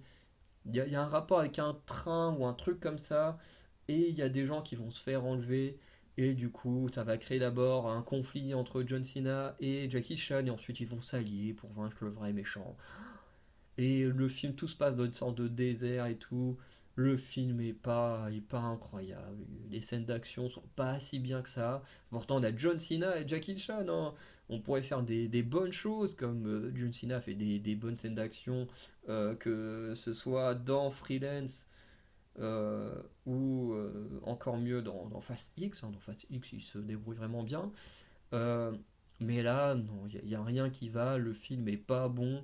Euh, L'histoire en soi est même pas bonne, hein. C'est une histoire de ressources et du coup de combat pour avoir des ressources. Mais tout est mal fait, tout est mal fait. En plus, on a un Jackie Chan et un John Cena plutôt vieillissants. Même si Jackie Chan nous fait encore des bons trucs, mais le film, s'il est sorti directement sur Netflix, hein, c'est pas, c'est pas pour rien. Voilà, quand tu as deux gros noms comme Jackie Chan et John Cena qui peuvent facilement faire vendre des tickets, tu dis que s'il a été foutu sur Netflix, c'est qu'il y a une raison derrière. Et cette raison, bah, c'est juste que le film, eux-mêmes, ils savaient qu'il serait pas bon et qu'il se vendrait pas au cinéma. Donc, ils l'ont directement foutu sur plateforme. Et c'est assez dommage. Parce que voilà, le film, c'est clairement une catastrophe. Et ouais, ouais, pourtant, il y a quand même beaucoup de studios qui ont bossé dessus, la vache. Il y a quand même un 2 3 4 5 6 7 studios qui ont bossé dessus. Et 7 studios qui n'a pas été foutu de faire un bon film. C'est incroyable. Bref, je vais pas trop m'éterniser plus sur celui-là, parce que ça fait quand même un moment que je l'ai vu, parce qu'il est sorti cet été. Et du coup, bah, je l'ai vu qu'une fois quand il est sorti, parce que je me suis dit, oh, trop cool, un film avec John Cena et, euh, et Jackie Chan, ça peut être sympa. Finalement, ça l'était pas. Mais voilà. Du coup, mes souvenirs commencent à être un peu éloignés. Ensuite, la septième place, film de rattrapage, The Flash. Et oui, forcément, quasiment tout le monde l'a mis dans le flop, enfin dans leur flop, mais c'est pas étonnant. C'est pas étonnant, The Flash est vraiment nul. Euh, Tout le monde s'attendait à un film Flashpoint où globalement avec Flashpoint ils auraient pu détruire l'ancien univers pour reconstruire un nouvel univers. Et au final ils n'ont pas fait ça, ils ont juste fait un film où Flash est toujours triste que sa maman soit morte. Du coup il décide de partir, enfin de trouver un moyen de sauver sa mère et d'innocenter son père. Du coup, il part à travers le flux temporel, ce qui va indirectement l'envoyer dans une autre dimension, où il tombe sur un autre lui-même qui n'a pas de pouvoir, il donne les pouvoirs à l'autre, sans le vouloir. Au début, il pensait juste que ça allait en donner à l'autre et garder les siens. Mais bon, il trouvera quand même un moyen de retrouver les siens. Au final, dans l'univers, rien se passe comme prévu. Il rentre chez lui, il arrive quand même à sauver au moins son père. Bref, et d'ailleurs, il est même pas rentré chez lui, hein, puisqu'on se rend compte que c'est même pas son Batman qui est là. Bref, un film qui te fait des tonnes de caméos dont on a rien à foutre. Notamment, bah, t'as George Clooney, t'as des caméos de plein de Superman, Supergirl, dont notamment Nicolas Cage, hein, qui aurait dû avoir le rôle à une période et qui finalement ne l'a pas eu. Et là, bah, du coup, il fait un petit caméo dans le rôle qu'il aurait dû avoir. Bref. Euh, Film visuellement, il n'y a rien qui va, les costumes sont moches. Même le costume de Batman de Ben Affleck, il est dégueulasse. Celui de Michael Keaton, je me souviens plus de comment il est. Mais ouais, non, je me souviens plus de son costume. Alors que j'ai vu le film il y a deux trois jours. Non, je me souviens plus de son costume. Je me souviens que celui de Ben Affleck était vraiment dégueu comme il n'y a pas. T'as une petite apparition de Gal Gadot, pareil, qui sert à rien, qui sert à rien. Euh, Forcément, t'es dans un film d'ici, bon, tout Batman, partout, et c'est chiant. Moi qui déteste Batman, j'ai déjà expliqué pourquoi dans une vidéo, je crois que sur ma chaîne Littérature et Super-Héros. Mais voilà, parce qu'ils savent que sans Batman, ils vendent rien en comics. Euh, et du coup, on te fout Batman partout. C'est une des raisons pour lesquelles j'en ai marre de lire du DC Comics. Bref. Et là, bah, l'histoire du film est pas top, hein. Le film en lui-même est dégueulasse à regarder. Il est pas terrible. Euh, il y a également les acteurs, hein, surtout Ezra Miller, insupportable Ezra Miller, entre sa version du deuxième univers, à chaque fois qu'il ouvre sa gueule, c'est insupportable. C'est vraiment insupportable. Supergirl, à la limite, ça aurait pu être qui sauve le film, mais même pas, hein, Supergirl. Elle apparaît, elle va voir, comment il s'appelle, Zod, parce que c'est techniquement son ennemi. Zod remarque qu'elle est là, il fait rien, il la laisse partir. Finalement, elle va s'allier aux autres, et puis elle revient avec les autres pour vaincre Zod. Puis, ouais, ok, le personnage est hyper mal construit, de toute façon, il n'y a rien de bien écrit dans ce film. Donc, ouais, The Flash mérite, hein, d'être aussi haut placé dans un flop, hein, parce que bah il n'y a rien à en tirer de ce film. Il est juste mauvais de A à Z. Voilà. Il y en a peut-être qui ont aimé, ceux qui aiment Flash. Et encore, euh, ceux qui avaient un espoir du DCEU. Et ben, en tout cas, on voit qu'il a disparu l'espoir. Voilà. On va passer du coup à la sixième place avec Donjons et Dragons, l'honneur des voleurs, réalisé par Jonathan Goldstein et John Francis Daly. Bah, il en fallait bien deux pour faire un film aussi merdique. Avec Chris Pine, Michel Rodriguez, Justice Smith, René. Ah non, c'est vraiment Roger Jean Page, Hugh Grant et Sophia Lilith. Euh, non, Lilith ou Lilith Lilith. Ouais, que je la transforme pas en démon comme ça. Film à nouveau très très très mauvais. Très dommage pour Sophia Lillis qui avait fait une belle perf dans les films ça. Pareil pour Chris Pine que j'aime bien comme acteur. Euh, Après le reste, bah, voilà, il n'y a rien qui va dans ce film. Voilà, on se retrouve avec un- une aventure de Donjons et Dragons complètement ratée. Alors le film est sorti en début d'année, ouais, le 12 avril, donc les souvenirs commencent à être un peu anciens. Tout ce qu'on a, c'est un Chris Pine qui... En fait, le vrai problème de ce film, c'est qu'on a l'impression de voir un gardien de la galaxie complètement raté. Voilà. Quand tu regardes les films, tu as l'impression de voir des persos de Gardien de la Galaxie, mais en version ratée. Tu as Chris Pine, qui est une sorte de Peter Quill, voilà, qui est le mec qui gère l'équipe, qui n'a pas de pouvoir, qui n'a pas vraiment d'autorité sur son équipe, d'ailleurs pour le premier film, quand l'équipe se construit, et voilà, c'est juste une sorte de copie en mode Donjons et Dragons de Peter Quill. Ensuite, tu as Sophia Lillis, bon, qui a un rôle assez intéressant, puisqu'elle peut se transformer en sorte de créature et tout. Euh, c'est peut-être le seul perso qui ne ressemble pas à un perso des Gardiens de la Galaxie parmi les héros. Ensuite, tu as le perso de Michelle Rodriguez, qui est juste une femme badass. Voilà, c'est une femme badass. En même temps, Michelle Rodriguez, est-ce qu'on s'attend à ce qu'elle fasse autre chose que la femme badass? Non. D'ailleurs, voir Michelle Rodriguez, ça me fait chier, hein, avec un rôle aussi important. Alors que c'est une actrice qui est nulle à chier. Je sais pas ce qu'elle fout avec un rôle aussi important. Enfin, si, elle a des amis qui ont de la thune et qui sont capables de la mettre dans des rôles importants. Mais à part ça, son rôle est nul. Alors forcément, ça a le côté un peu Gamora, la femme badass, sauf que bah, Michelle Rodriguez, c'est pas Zoé Saldana, hein. Lui, elle arrive même pas à la chute de Zoé Saldana en termes d'acting, alors forcément, on en est très loin. À côté de ça, on a aussi Justice Smith. Alors, Justice Smith qui ne ressemble pas à un perso de Gardien de la Galaxie, mais qui ressemble juste à juste ce qu'il fait habituellement, notamment dans Détective Pikachu, où c'est juste le mec qui a peur de tout et tout, qui est insupportable, hein. D'ailleurs, j'avais détesté Détective Pikachu, notamment par son acting, qui est, alors, qui est pas mauvais. Il joue très bien ce genre de personnage, mais tu peux pas avoir ça comme héros, c'est juste insupportable, ou au moins qu'il évolue. Là, il évolue pas, c'est insupportable. Et dans ce film, bah, c'est pareil, il est juste insupportable. C'est, je supportais plus au bout d'un moment de le voir. Il est juste mauvais comme perso.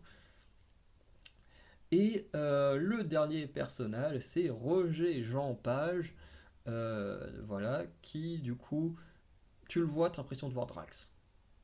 Le mec, c'est Drax, mais en moins bien. Parce que ils essayent de faire des blagues avec lui en mode le mec est dans son monde, tu comprends pas trop, il comprend pas trop les trucs et tout. Du coup, t'as. En fait, c'est simple, la relation entre le personnage de Chris Pine et Roger Jean Page, c'est exactement la même relation que Peter Quill et Drax. Exactement la même chose. Ils ont essayé de refaire la même chose, sauf que ça ne marche pas parce que bah, vous n'avez pas le talent qu'il y a dans les Gardiens de la Galaxie. Vous n'avez pas l'écriture des Gardiens de la Galaxie. Et forcément, bah, ça marche pas, quoi. Leur quête en plus, c'est juste d'arrêter une méchante à qui ils ont donné un objet maléfique. Et du coup, voilà, on a l'équipe de bras cassés qui va tenter de sauver le monde. Voilà. Alors, c'est vrai que visuellement, les tout premiers films Donjons et Dragons n'étaient pas extraordinaires, mais la seule chose qu'a réussi à faire ce film, c'est me donner envie de revoir le premier Donjons et Dragons. D'ailleurs, ce que j'avais fait peu de temps après. Parce que certes, visuellement, c'était pas bon. On n'avait pas une histoire non plus extraordinaire, mais je trouve que le premier Donjons et Dragons est beaucoup beaucoup mieux fait que celui-ci. Et en plus, on s'appelle quand même Donjons et Dragons. Vous avez vu la gueule du dragon? On a un putain de dragon obèse qui sert à rien, qui est là, qui roule sur le sol, qui. C'est. Donjons et Dragons, Dragon, l'honneur des voleurs. C'est juste de la dope, franchement. Je crois que j'ai vu quelqu'un mettre ça dans son top. Encore une fois, les tops c'est ultra personnel, hein. Je respecte le top des personnes, mais je comprends pas. Honnêtement, je comprends pas. À la limite que des gens aient mis Barbie parce qu'ils en ont rien à foutre du message du film et qu'on se concentre que sur le côté artistique, je peux comprendre. Mais j'ai un peu plus de mal à comprendre. Après, chacun a ses goûts, mais voilà, un peu plus de mal à comprendre. Ensuite, à la cinquième place, on a Transformers Rise of the Beats. Du coup, réalisé par Steven Caple Jr. Je connais pas. Avec dans les rôles principaux Anthony Ramos et Dominique Fishback. Et après, on a les robots. Bon. Bref, c'est un film à nouveau complètement nul, hein, voilà. C'est dommage parce que Transformers, les premiers, j'aime bien, et après on est parti dans du what the fuck. Le film Bumblebee était pas trop mal, d'ailleurs ils en font référence de temps en temps au personnage de Hailey Steinfeld qui était dans bah, l'héroïne du film Bumblebee, et, euh, et en fait c'est tout. Bon, après le film il va pas très très loin,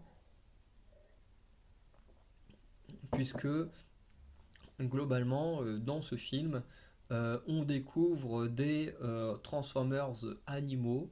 On avait déjà vu Transformers dinosaures dans les films avec le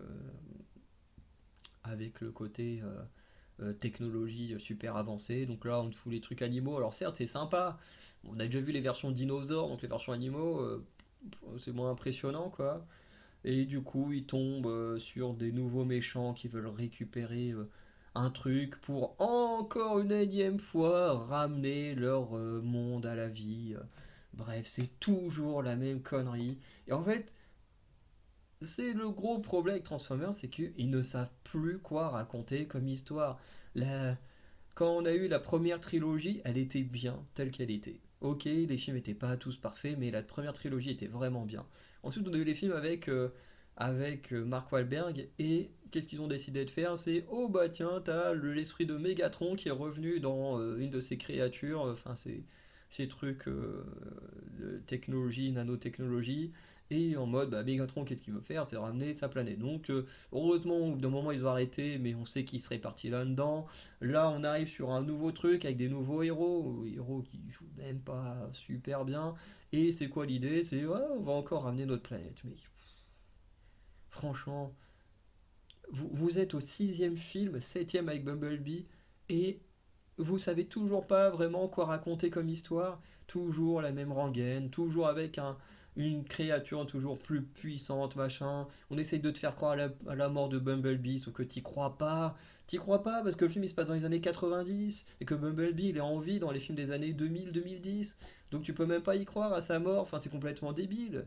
Fallait tuer un autre robot pour qu'on y croie. Je veux dire, tout est raté dedans. Et d'ailleurs, c'est le seul film que j'ai vu cette année devant lesquels je me suis endormi.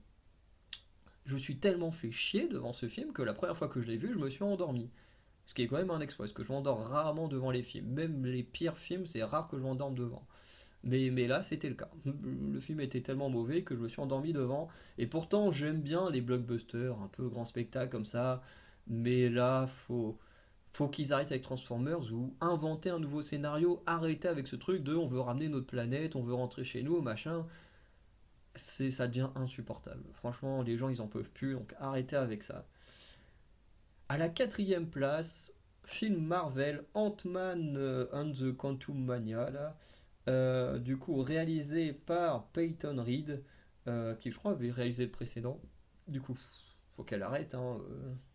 Bref, avec toujours les mêmes dans les rôles principaux, hein, Paul Rudd, Evangeline Lilly, Michael Douglas, Michelle Pfeiffer et du coup Jonathan Myers, voilà, qui ne jouera plus jamais quand le Conquérant. Et c'est très bien puisque apparemment il a réellement été prouvé que ses actes criminels étaient vrais. Donc voilà. Du coup, film très mauvais.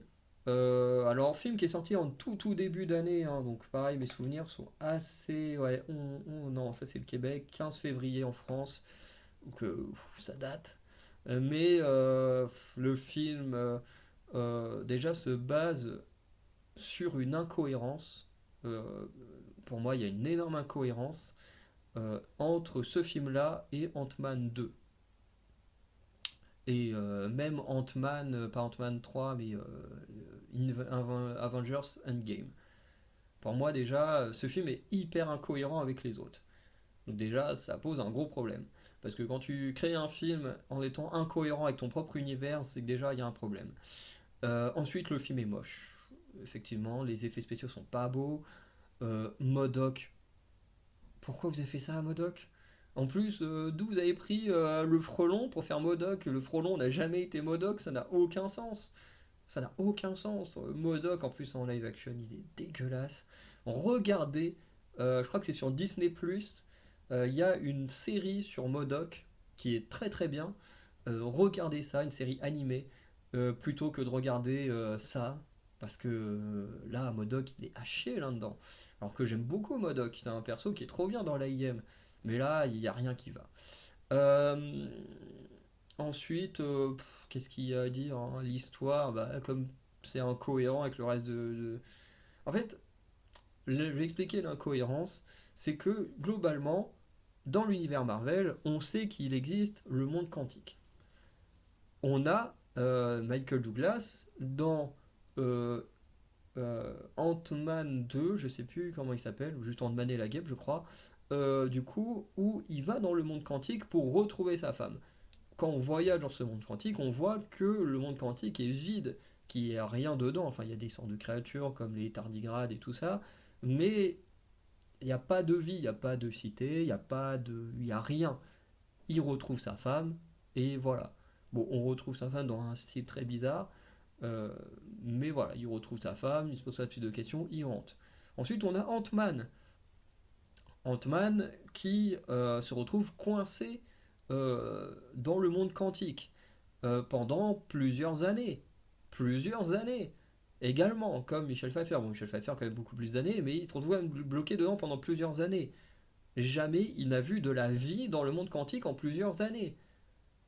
Et là, d'un coup, arrive Ant-Man, Quantum Mania, et d'un coup, t'as une cité, t'as plusieurs peuples, t'as Krang qui dirige la cité, euh, t'as Michelle Pfeiffer qui, du coup, a caché à tout le monde qu'elle avait connu Kang, qu'elle a aidé à mettre en place sa cité et tout. Tu dis, mais what the fuck? Je veux dire, comment ça se fait que vous soyez trois à aller dans le monde quantique, dont deux d'entre vous sont restés coincés dedans pendant plusieurs années, et qu'il n'y a que toi qui ai vu la cité, qui ai connu ce monde-là? euh, c'est c'est pas incohérent. En fait, dans ce film, tu sens qu'ils savaient pas quoi faire pour raconter une nouvelle histoire et que bah finalement ils se sont dit bon allez on va prendre un truc sur le monde quantique alors qu'on y a déjà été plein de fois et qu'à chaque fois qu'on y a été ben on a montré qu'il y avait rien dedans, enfin du moins qu'il n'y avait pas de vie comme la nôtre quoi. Euh, et forcément le film c'est n'importe quoi. T'as Kang le Conquérant qui est censé, enfin Kang juste, qui est censé devenir Kang le Conquérant, future grande menace du MCU à la Thanos, qui se fait déglinguer par le plus faible des Avengers. Tu te dis, mais sérieux, c'est là-dessus que vous voulez construire votre plus grand vilain de votre univers, enfin du moins le futur Thanos, et c'est foutu, entre tu vois là, tu vois dans Loki, tu dis mais non, jamais de la vie, moi j'en attendais beaucoup, quand le Conquérant c'est quand même un putain de méchant dans les comics, et là ils en font ça, bah ouais, bon, de toute façon dans ce film il n'y a rien qui va, hein. Le film en lui-même ne fonctionne pas parce que c'est pas cohérent avec ce qu'on nous raconte sur le monde quantique depuis au moins deux trois films avant celui-ci. Et d'un coup, t'as juste Michel Pfeiffer en mode ah, je vous ai juste caché qu'il y avait ça là-bas. Non, pour moi, ça marche pas. Le film est mauvais. Mais c'est pas le pire que j'ai vu. On passe du coup à la troisième place avec Shazam 2, La Rage des Dieux. Réalisé par qui ce film pourri, hein? Réalisé par David Sandberg. Je connais pas. Avec forcément Zachary Levi et puis les autres. Je les connais pas plus que ça, surtout que là j'ai entre les formes héroïques, les formes humaines, bref. Euh, En tout cas, on a Helen Mirren qui réapparaît deux fois dans le flop, puisqu'elle avait joué euh, dans Fast X. Je crois qu'elle joue la mère de Statham dedans. Euh, Bref, film, pareil, je l'ai vu il y a un petit moment. Il est sorti quand? Ouais, 17 mars, 29 mars en France. Euh, Honnêtement, au début, c'était le film que j'avais mis en première position. Il y en a deux qui ont quand même réussi à être pires pendant mon rattrapage. Euh, ouais, ouais. Non, un qui a été pire dans mon rattrapage et l'autre finalement en y repensant, je me suis dit en fait c'est encore pire que Shazam. Mais Shazam 2, pour moi, ça me pose problème parce que déjà, il n'y a rien qui va entre les deux personnalités du personnage de Shazam. Parce que t'as, tu comprends pas, le Shazam enfant, ado, est plutôt courageux, plutôt héroïque, alors qu'il a aucun pouvoir. Et dès qu'il passe en Shazam, c'est un putain de perso peureux, insupportable et tout, peu de confiance en lui, alors qu'il a plein de super pouvoirs. Tu dis déjà, il y a un truc qui va pas, ça devrait plutôt être l'inverse en fait. Ça fonctionne pas, t'as un putain de Shazam qui a plein de pouvoirs, censé être super fort, et qui se comporte comme un gamin, c'est juste insupportable. Les autres Shazam sont pas beaucoup plus intéressants, hein. D'ailleurs, quand tu fais une référence à Fast and Furious, avec le truc en mode ouais, la famille, c'est ce qui nous rend fort et tout. C'est ridicule, c'est ridicule. Je sais même plus c'est quoi le plan des méchants, mais bref. Forcément, il faut être trahi par l'une d'entre elles, hein. Forcément, qu'elle a fini par devenir pote avec les Shazam et tout. Enfin, il y a rien qui va. J'ai quelques bribes de souvenirs du film, mais toutes les bribes de souvenirs que j'ai sont pas bonnes, hein. En plus, quand même, un film qui s'appelle Shazam, mais en vrai, Shazam est capable de rien faire tout seul. Alors, beaucoup ont critiqué le fait que le film s'est cassé la gueule parce que The Rock a pas voulu apparaître dedans en tant que Black Adam. Mais vous croyez vraiment que si on avait foutu Black Adam dans ce film, ça l'aurait rendu meilleur? Bah, pas du tout. Pas du tout. Foutre Black Adam dedans aurait vendu plus de tickets parce que oui, tu fous The Rock dans un film, forcément, tu vends des tonnes de tickets. On l'a vu il y a pas longtemps avec son retour dans le monde du catch. Que oui, The Rock est là, la vente de tickets augmente. Mais c'est tout. Ça n'aurait pas changé la qualité du film. Au contraire. Enfin, pas au contraire, The Rock n'aurait pas gâché la qualité du film, mais le film était déjà tellement mauvais que rajouter Black Adam n'aurait absolument rien changé. Et ce film est juste mauvais. Je conseille même pas de le regarder. J'ai pas vu le 1. Beaucoup de gens dans leurs critiques disent que le 1 est un peu mieux que celui-là. Peut-être que je le regarderai, mais ce film-là est déjà tellement nul que je sais pas si j'ai envie de regarder la suite, quoi. Enfin, le précédent plutôt. Mais bon, on a à la deuxième place un film français. Alors, il y aura un film français également dans le top, que j'ai vu il y a pas longtemps. Mais d'ailleurs, celui-là aussi est un rattrapage. Enfin, l'autre n'est pas un rattrapage, je l'ai vu au ciné, celui-là est un rattrapage. Astérix et Obélix, L'Empire du Milieu. Catastrophe. Du coup, réalisé par Guillaume Canet, avec Guillaume Canet, Gilles Lelouch, Vincent Cassel, Jonathan Cohen, Julie Chen, et puis on va pas aller beaucoup plus loin, il n'y a pas besoin. Ce film est totalement nul, bref. Alors, je le mets là d'un côté parce que je suis très attaché à Astérix et Obélix. C'est une des BD que je préfère. Voilà, j'ai grandi avec les BD Astérix et Obélix que j'aime énormément. J'aime beaucoup les films animés. Par contre, je n'aime aucun live action. Voilà. Peu importe lesquels, Astérix et Obélix, la Mission Cléopâtre, je le trouve nul à chier. Il y en a qui adorent, je peux comprendre, mais moi je le trouve nul à chier. Comme quasiment tous les live action, je les aime vraiment pas. Bref, mais là, on est sur le pire du pire. Je crois que je passe même un meilleur moment devant les JO que celui-là, hein. Parce que celui-là, en fait, tu sens qu'ils veulent absolument refaire les autres films précédents, mais sans y arriver. T'as par exemple Obélix, donc Gilles Lelouch, qui essaye de reproduire l'acting de Gérard Depardieu. Sauf que ça marche pas. Gérard Depardieu, aussi dégueulasse soit-il, est un très très bon acteur. Alors je dis pas que Gilles Lelouch est un mauvais acteur, hein, j'ai jamais regardé d'autres films de lui. Mais là, il fait du Depardieu, mais en beaucoup moins bien. Faut se l'avouer. Ce qu'il a fait, sa performance est nulle. Franchement, quand tu le vois, t'as l'impression de voir quelqu'un qui imite Depardieu en Obélix. Et c'est pas bon. Astérix, visuellement, il est dégueulasse. C'est même pas. C'est même pas Astérix, quoi. Je veux dire, tu montes à quelqu'un qui a lu la BD, tu lui montres le film, à un moment, il y croit, Astérix.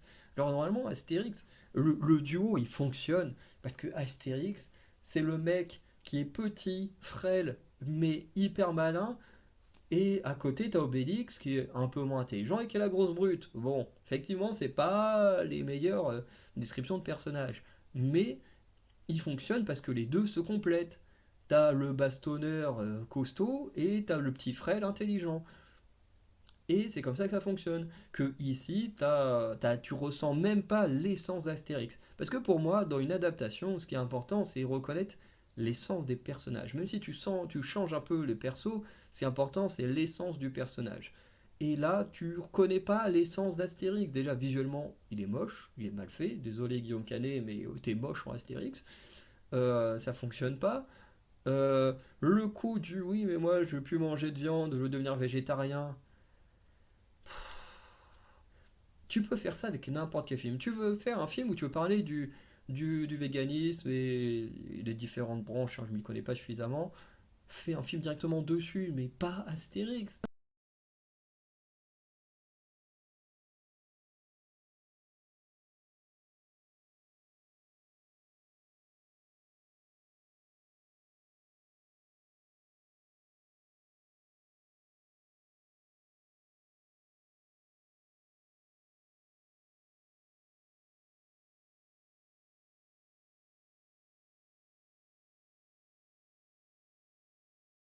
Non, il voit des Romains, il le castagne et puis c'est tout. Il voit les pirates, il les castagne et puis c'est tout. Pourquoi avoir fait ça? Alors, dans l'idée, un Astérix qui a une prise de conscience et tout, ça aurait pu être intéressant, mais ça marche pas. Le flashback d'Obélix qui tombe dans la marmite, mais c'est ridicule. Le mec il tombe dans une marmite qui est sur le feu. Le mec il devrait être mort au lieu d'avoir reçu des pouvoirs. Le mec est en train de se faire cramer dans une marmite et il a rien. Je veux dire, c'est ridicule qu'il soit tombé dans la marmite après, une fois qu'elle était froide. Aïd, je comprendrais, mais là, il tombe dans le truc alors qu'elle est encore sur le feu, et c'est ridicule. Et tout est ridicule, en fait, dans le film. Parce qu'on te fout une tonne de caméos pour faire référence à Mission Cléopâtre. Parce qu'on se dit, Mission Cléopâtre, il y a eu plein de références, ça a super bien marché, c'est un des Astérix Obélix les plus réputés parmi les live action, donc ils essayent de faire la même chose. Sauf que bah, avec vous, ça marche pas. Genre McFly et Carlito, on s'en bat les couilles, leur, euh, leur caméo était raté. T'as. Allez, à la limite, Thomas VDB, il m'a un peu fait rire parce qu'il a toujours. Il arrive à jouer le débile et ça me fait marrer quand Thomas VDB joue le débile. Il me faisait marrer comme il faisait ça dans Golden Moustache, donc bon, ça me fait marrer. C'est. voilà, c'est bête, un des rares trucs qui m'a fait rire, mais parce que Thomas VDB me fait rire facilement. Bref. On a eu quoi comme autre caméo? On a le caméo de, de Angèle. Angèle, son caméo, c'était nul. Angèle et Orelsan, c'était nul comme caméo. En plus, les deux ont été un prétexte pour faire une référence à leur musique, avec Angel qui balance le titre Tout oublié dans sa chanson, Orelsan qui parle de faire le tour du monde pour prouver que la Terre est ronde. Franchement, vous faites des caméos d'artistes musicaux juste pour ça. Big Flo et Oli, j'ai oublié qui c'est qui jouait. Bref, c'était nul, tout est nul. César, il est raté. Euh, Cléopâtre, elle est ratée. Et en plus, heureusement qu'elle apparaît pas beaucoup, mais insupportable Marion Cotillard. De toute façon, c'est pas une bonne actrice, Marion Cotillard. José Garcia, ça me fait très très mal de voir un mec comme José Garcia dans ce film, parce que c'est un acteur, un très bon acteur. Là, ça fait mal au cœur de le voir là. Honnêtement, ça fait mal au cœur de le voir là. L'histoire du film est même pas intéressante. Le Jonathan Cohen, là, j'ai eu envie de lui foutre des baffes à chaque minute du film. Il est insupportable. Euh, mais bon, le film en plus, c'est pas hyper intéressant. C'est juste, on va en Chine pour sauver la reine de la princesse. Du coup, la mère de la princesse et sauver la Chine. Et puis voilà, c'est juste ça le film. Sauf que tout est mal fait. Je veux dire, t'es là quand même pour aller sauver la princesse. Et qu'est-ce qu'a fait la princesse à peine arrivée en Chine? Fait en mode, mais non, vous allez pas décapiter ma mère. Elle fait, vas-y, super, la discrétion. L'hôtesse monte à peine arrivée. Enfin, il n'y a rien qui va. La musique, pareil, il n'y a rien qui va. Euh, le truc que genre le moins compris parmi les musiques, c'est la musique d'un putain de western en Chine. D'où tu mets une musique de western en Chine? En plus, pour l'arrivée d'une armée chinoise, ça ne colle pas du tout. Ça ne marche pas, tu peux pas faire ça. C'est la musique, elle est épique. Elle apporte quelque chose dans le film d'où elle vient. Je sais plus le nom, mais j'ai un pote qui m'avait montré les scènes parce qu'il est un grand fan de western. Euh, du coup, je vois la scène avec le bandit dans le cimetière et tout ça, où la musique fonctionnait bien. Là, la musique, elle fonctionne pas. C'est complètement nul. Zlatan, complètement nul aussi. Enfin, franchement, j'ai longtemps hésité à regarder ce film parce que j'avais peur que les critiques envers Astérix soient justifiées. Parce que le film s'est fait descendre comme il n'y a pas. Je me suis dit, allez, je vais quand même le regarder, on va voir. Est-ce qu'il mérite autant le tapage qu'il a pris sur la gueule? Bah au final, oui, Astérix mérite tout le tapage qu'il a pris sur la gueule. Le film est vraiment mauvais et ça me fait mal de le dire parce que je suis un grand fan d'Astérix à la base. Et on passe du coup au grand gagnant du coup du pire film de l'année, c'est Expandables 4, réalisé par Scott Vogue. Ah bah tiens, encore lui. Attends, c'était quoi qu'il a réalisé déjà précédemment? Quand même faut le faire, hein. Deux films qu'il a réalisé, les deux je les mets dans le flop, alors que je le connais même pas ce mec. Attends, mais si on l'a vu, alors attends, pourquoi on l'a vu?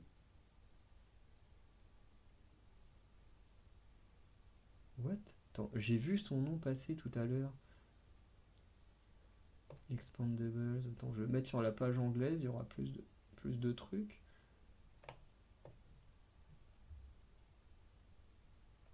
Ok, il y a encore moins d'infos. Ah, Hidden Strike, oui, avec Jackie Chan et John Cena. Ok, oui, donc il a bien fait deux mauvais films cette année. Du coup, Expandables 4, pire film de l'année hein, pour moi. Alors, j'ai jamais vu les précédents, mais en tant que film, déjà, ça ne va pas. Déjà, tout ce qu'ils essayent de dire est prévisible. Je suis désolé, je vais spoiler comme pour les autres films, hein, mais en même temps, ils sont pas intéressants. Et d'ailleurs, j'ai spoilé très peu de choses pour la plupart. Mais globalement, le film, on te vend en mode ouais, Stallone, le retour, machin. Stallone est là, même pas 10 minutes. Allez, il est là au début du film. Et puis ensuite, on fait croire qu'il est mort. Et ensuite, il revient à la fin du film pour sauver tout le monde. Parce qu'en fait, bah non, il est pas mort. C'était hyper attendu, franchement. Est-ce que quelqu'un est vraiment naïf au point d'y avoir cru à la mort de Stallone? Franchement, à aucun moment j'y ai cru à sa mort. franchement, c'était évident qu'il pouvait pas mourir. C'est Stallone, il allait pas mourir dans son propre film. Et d'ailleurs, propre film dont il a quitté le projet parce que, enfin, il y a eu des problèmes autour de la production du film. Et d'ailleurs, c'est pour ça que Stallone est écarté des trois quarts du film, en fait. Voilà. Et du coup, on te fout Iko Uwais. Iko Uwais, qui est un de mes acteurs préférés. Ce mec est incroyable dans les films d'action. Là, comment tu peux gâcher le talent d'un mec pareil? Je comprends pas. Euh, Parce que à la base, le film, en fait, le problème du film, c'est que les méchants ils récupèrent un truc dans un pays. Je crois que c'est des codes et tout, sûrement pour une bombe, enfin des missiles et tout. Les méchants, enfin les gentils doivent les arrêter. Du coup, comme il n'y a plus Stallone, bah, c'est Statham qui dirige.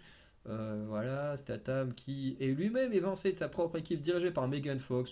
Megan Fox, vas-y, comme si c'était une bonne actrice, hein. Voilà, elle aurait fait des films qui étaient cool, hein, mais c'est pas du tout une bonne actrice. On te la fout en chef d'équipe à la place de Stallone. Au final, elle essaye de prouver qu'elle peut diriger une équipe à Stallone. Stallone, qui du coup n'obéit à rien, même s'il a été évincé de l'équipe, décide de quand même y aller, où il va rencontrer Tony Jaa, je crois. Et du coup, ensemble, ils vont enfin, entre guillemets, sauver l'équipe de Megan Fox. Et ensemble, ils vont essayer de battre les méchants. Voilà. Moi qui avais une grosse hype sur le combat Iko Uwais de John Statham, bah, finalement c'était pas terrible.